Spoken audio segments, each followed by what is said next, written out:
जय हिंद सभी को। कैसे हैं आप सब लोग? आशा करता हूं सब लोग अच्छे होंगे। आप देख रहे हैं आप चेतन स्टडी। बहुत ही गौरव की बात है, बहुत ही खुशी की बात है और सभी परीक्षाओं के लिए भी महत्वपूर्ण है कि विश्व धरोहर दिवस पर यूनेस्को ने हमारे प्राचीन ग्रंथ श्रीमद् भगवत गीता और नाट्य शास्त्र को अपने memory of the world register में अंकित किया। ये बहुत खुशी की बात है कि यूनेस्को ने हमारे प्राचीन ग्रंथ और विरासत को महत्व दिया और उसको memory of the world register में अंकित किया। इससे पहले भी हमारे प्राचीन ग्रंथ ऋग्वेद को memory of the world register में अंकित किया जा चुका है। उसके अलावा 13 अन्य प्राचीन ग्रंथ हैं और अन्य विरासत हैं हमारी, उनको दर्ज किया जा चुका है। अब हम देख लेते हैं पॉइंट वाइज, एग्जाम के पॉइंट ऑफ व्यू से देख लेते हैं और सभी लोगों के दृष्टिकोण से जो महत्वपूर्ण चीजें हैं उनको कवर कर लेते हैं।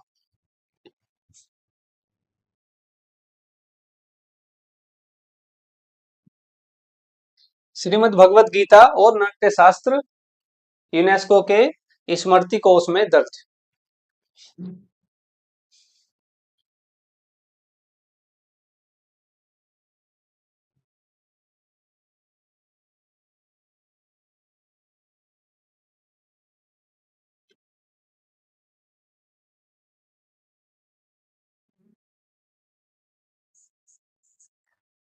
विश्व धरोहर दिवस पर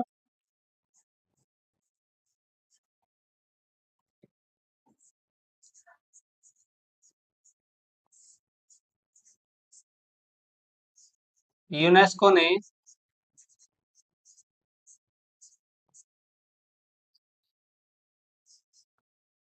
श्रीमद् भगवत गीता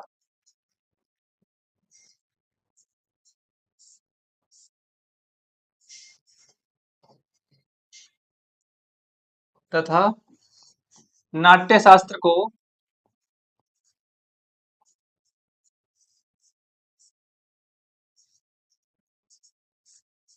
अपने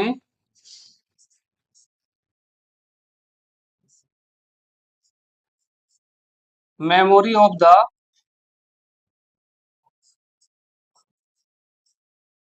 वर्ल्ड रजिस्टर में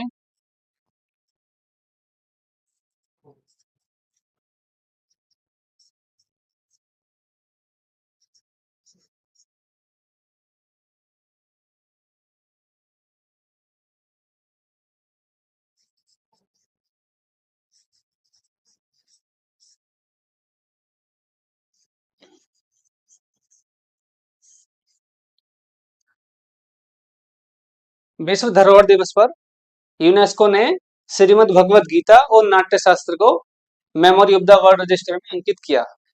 ये रजिस्टर क्या है? इसकी स्थापना 1992 में की गई थी। स्थापना 1992। इसकी स्थापना दस्तावेज विरासत को संरक्षण प्रदान करने के लिए और उसके महत्व को जागरूकता प्रदान करने के लिए 1992 में मेमोरी ऑफ द रजिस्टर की स्थापना की गई यूनेस्को के द्वारा।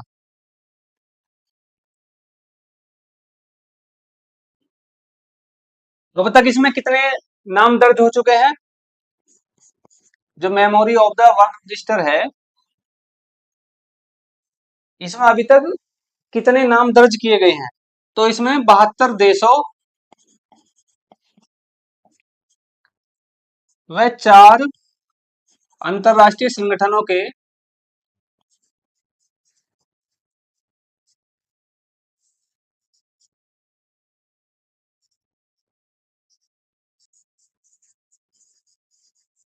महत्वपूर्ण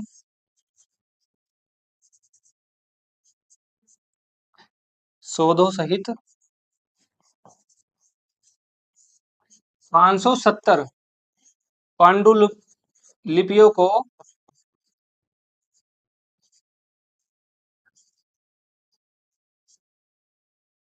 इसमें शामिल किया जा चुका है।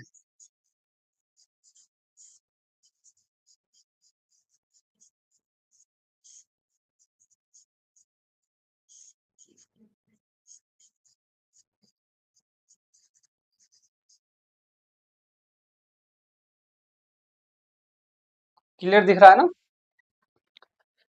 अब तक 72 देश एवं 4 अंतरराष्ट्रीय संगठन, उनके जो महत्वपूर्ण शोध हैं, जो दस्तावेज हैं, उनकी जो विरासत है, कुल मिलाकर 570 पांडुलिपियों को इस रजिस्टर में दर्ज किया जा चुका है। पांडुलिपियां क्या होती हैं? जो सबसे पहले हाथ से लिखा गया है कोई भी दस्तावेज, प्रिंटेड नहीं, जो सबसे पहले हाथ से लिखा गया है उसको हम बोलते हैं पांडुलिपि। पांडुलिपि वृक्षों के पत्तों पर, ताड़ के पत्र, वृक्षों की छाल, कागज वगैरह, ये ताम्रपत्र, किसी पे भी लिखी जा सकती थी। मतलब प्रिंट रूप में ना हो, हाथ से लिखी हुई हो, और वो किसी भी रूप में हो सकती थी। ऐसी 570 पांडुलिपि अभी तक इसमें शामिल की जा चुकी है।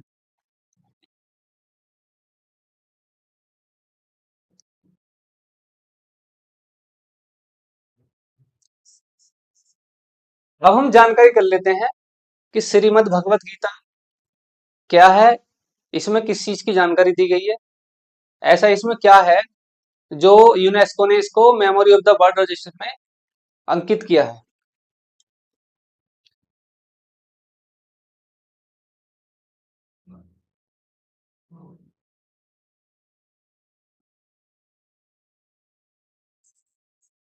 श्रीमद् भगवत गीता,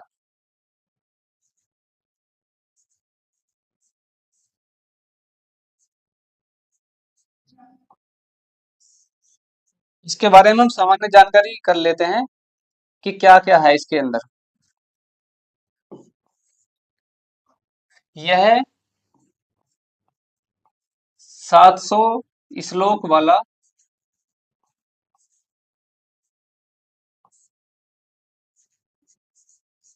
एक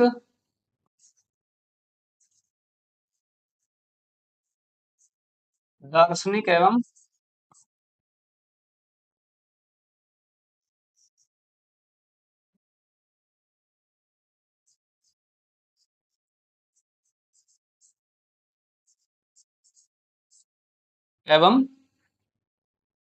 दार्शनिक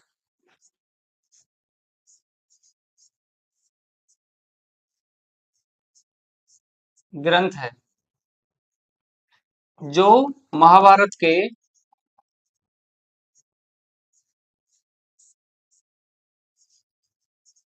भीष्म पर्व,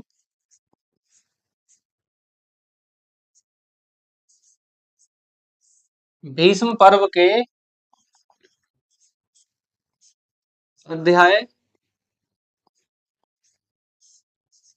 23 से 40 में सम्मिलित है।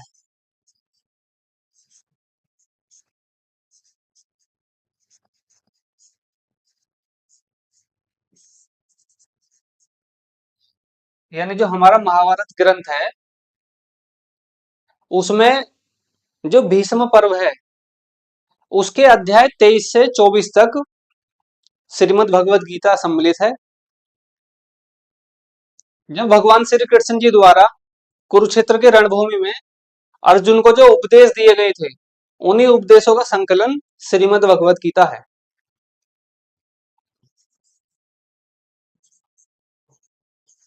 भगवान श्री कृष्ण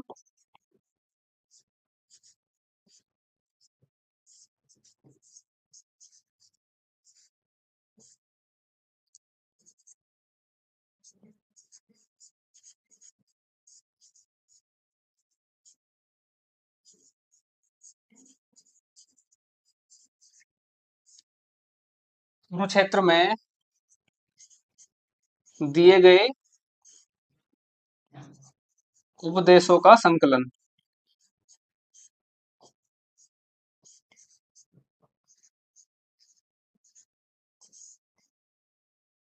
ये आपके एग्जाम के दृष्टिकोण से काफी महत्वपूर्ण है, क्योंकि एक तो करंट का मुद्दा बन गया। अब जो ये टॉपिक है वो तो सिंपल हो गया भाई, ऐसे ऐसे मेमोरी ऑफ द वर्ड उसमें दर्ज किया है, लेकिन एग्जाम में क्या पूछा जा सकता है, ये चीजें पूछी जा सकती हैं, कितने श्लोक हैं, या इस लाइन को दे सकता है विकल्प में, भाई किस चीज का संकलन है ये।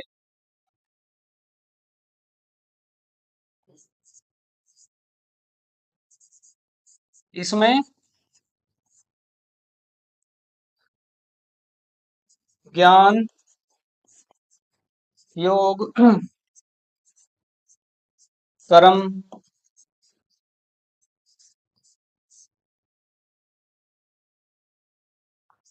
का वर्णन है।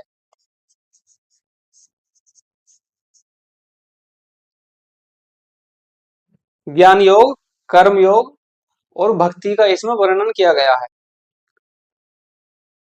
जो गीता है वो केवल एक धार्मिक ग्रंथ ही नहीं है, ये भारत का एक दार्शनिक सोच या दार्शनिक सिद्धांत, नैतिक और जीवन का आदर्श है। दार्शनिक विचार क्या होता है, जिसके अंतर्गत हम आत्मा, परमात्मा, जीवन का सत्य, इन चीजों का अध्ययन करते हैं, उसे हम दर्शन शास्त्र बोलते हैं।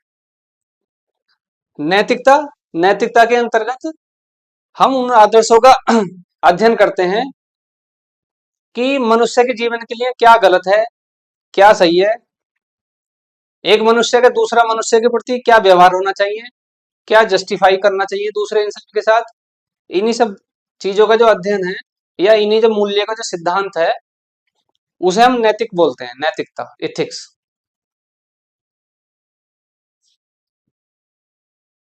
यह होगी सामान्य जानकारी श्रीमद् भगवत गीता के बारे में। 700 श्लोक है और 18 अध्याय है इसमें।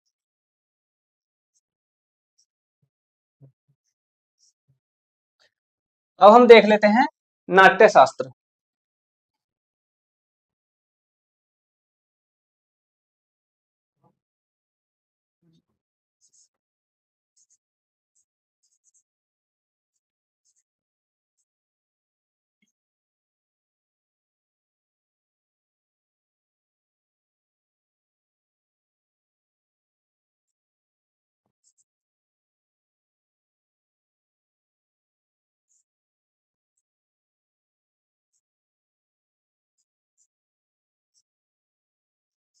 नाट्य शास्त्र के बारे में सामान्य जानकारी कर लेते हैं। ये क्या है?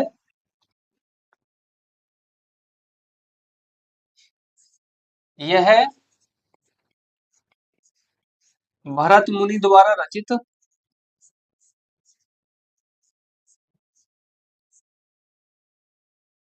एक संस्कृत ग्रंथ है।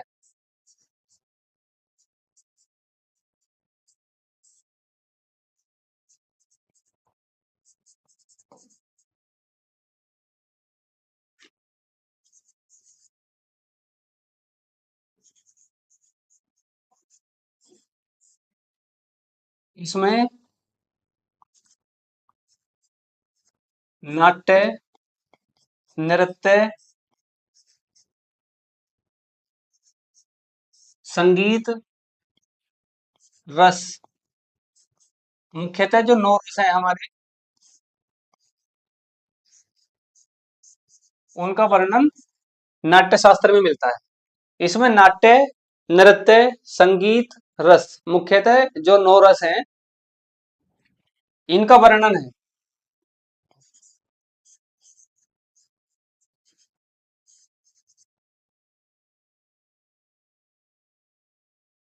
अगला पॉइंट, इसे विश्व का पहला नाट्य विज्ञान कहा जाता है।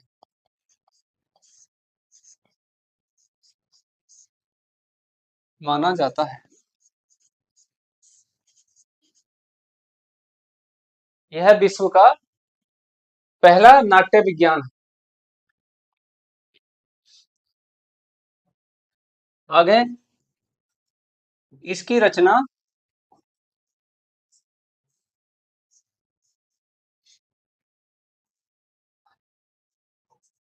200 ईसा पूर्व से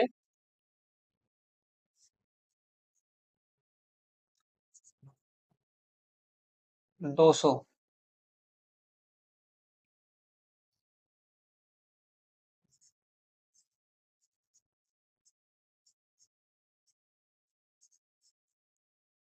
रचना 200 ईसा पूर्व से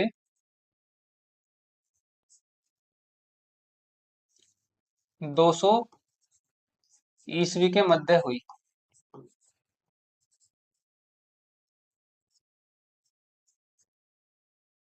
200 ईसा पूर्व से और 200 ईसवी तक कितने साल हो गए? 400। क्योंकि ईसा के जन्म से 200 वर्ष पहले और ईसा के जन्म से 200 वर्ष बाद, कुल मिला के 400 हो गए। जो ये ईसा पूर्व है, इसको बीसीई बोलते हैं।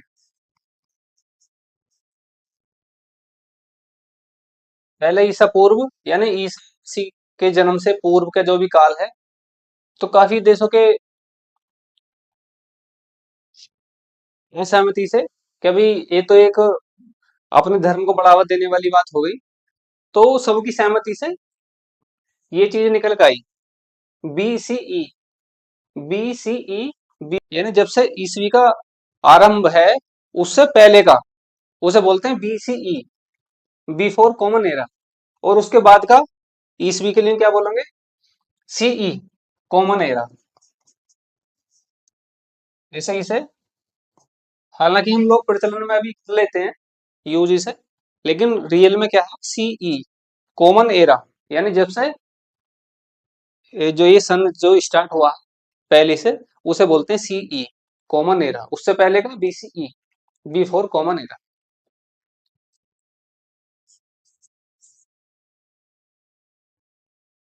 और क्या है इसमें? यह है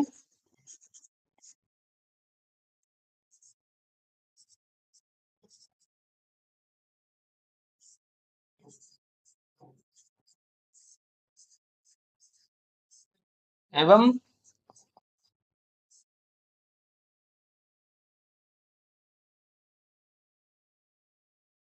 नृत्य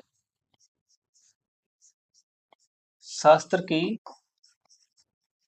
आधारशिला है,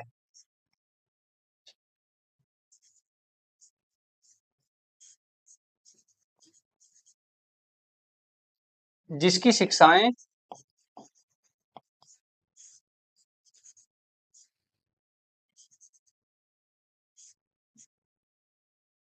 भरतनाट्यम,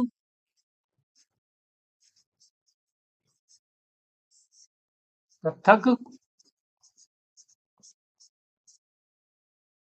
कथकली के रूप में आज भी जीवित है।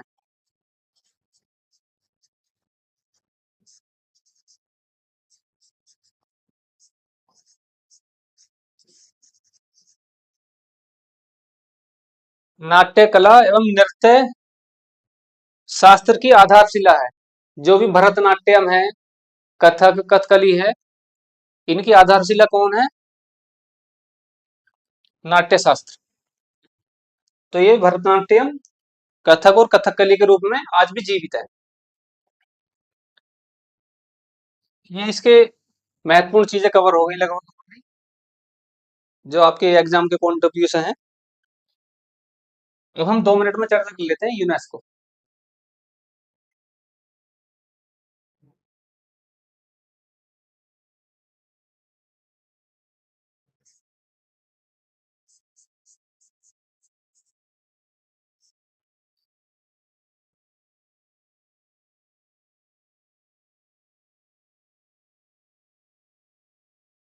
इसकी फुल फॉर्म क्या है? United Nations, E for educational,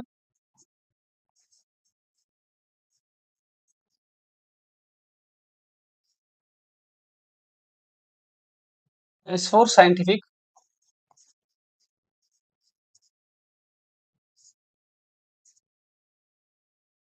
and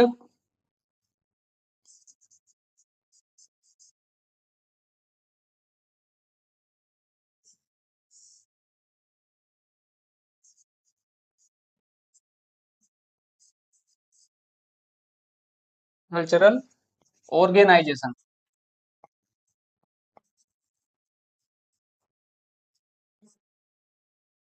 संयुक्त राष्ट्र शैक्षिक वैज्ञानिक एवं सांस्कृतिक संगठन, इसकी स्थापना कब हुई थी?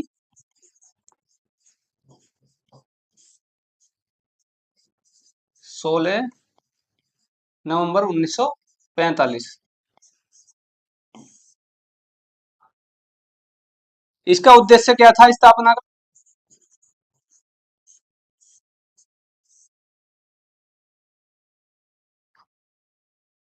शिक्षा, विज्ञान, सांस्कृतिक धरोहर को एक वैश्विक यानी विश्व स्तर पर आपसी सहयोग के रूप में बढ़ावा देने के लिए यूनेस्को की स्थापना हुई थी। कब हुई थी? 16 नवंबर 1945। कहाँ है?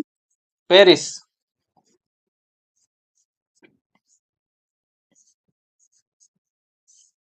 फ्रांस में।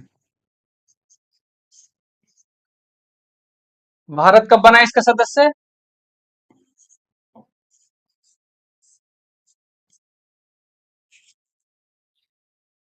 4 नवंबर 1946, यानी जब से इसकी स्थापना हुई थी भारत इसका तभी से सक्रिय सदस्य है। किस लिए बनाया गया था? विश्व स्तर पर शिक्षा, विज्ञान, सांस्कृतिक धरोहर, विरासत, जो भी विरासत है उनको वैश्विक सहयोग प्रदान करने के लिए, को जागरूकता प्रदान करने के लिए यूनेस्को की स्थापना की गई थी। मुख्यालय पेरिस। भारत 4 नवंबर 1946 को इसका सदस्य बना। तो ये आज की हमारी चर्चा रही। इसी तरह से रोचक तथ्यों की जानकारी के लिए जुड़े रहें हमारे साथ। मिलते हैं नेक्स्ट टॉपिक के साथ जल्दी, तब तक के लिए थैंक यू।